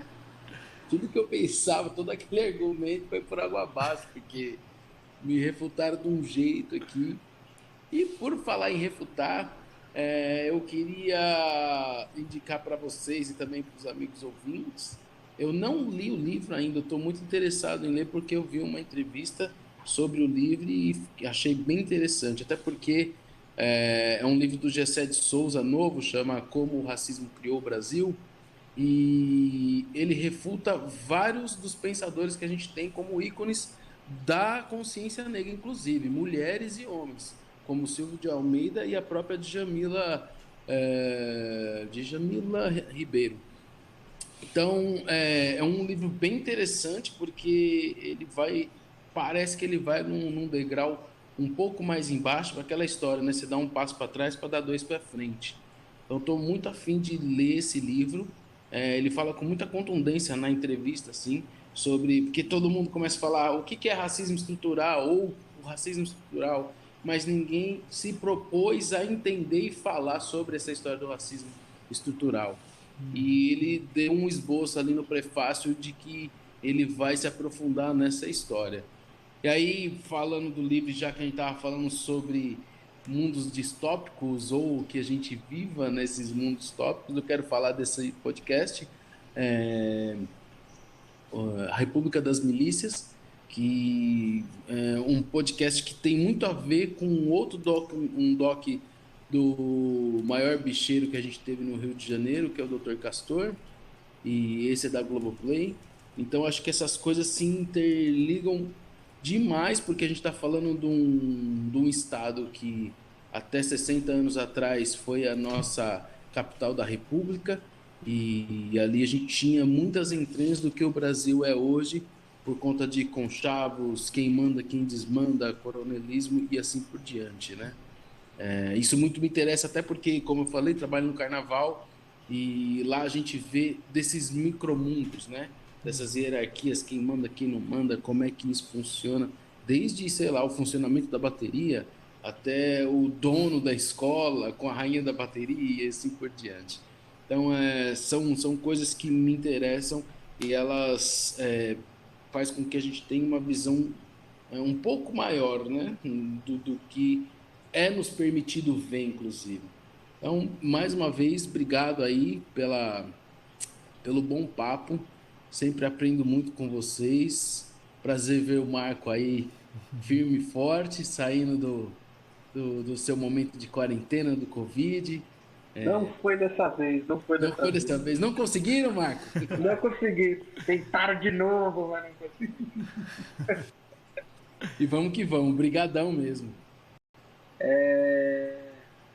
Cara, só agradecer a vocês, Marcelo, Glória, Digão, que eu sou fãzaço. Vocês não sabem, mas o Digão é meu ídolo maior.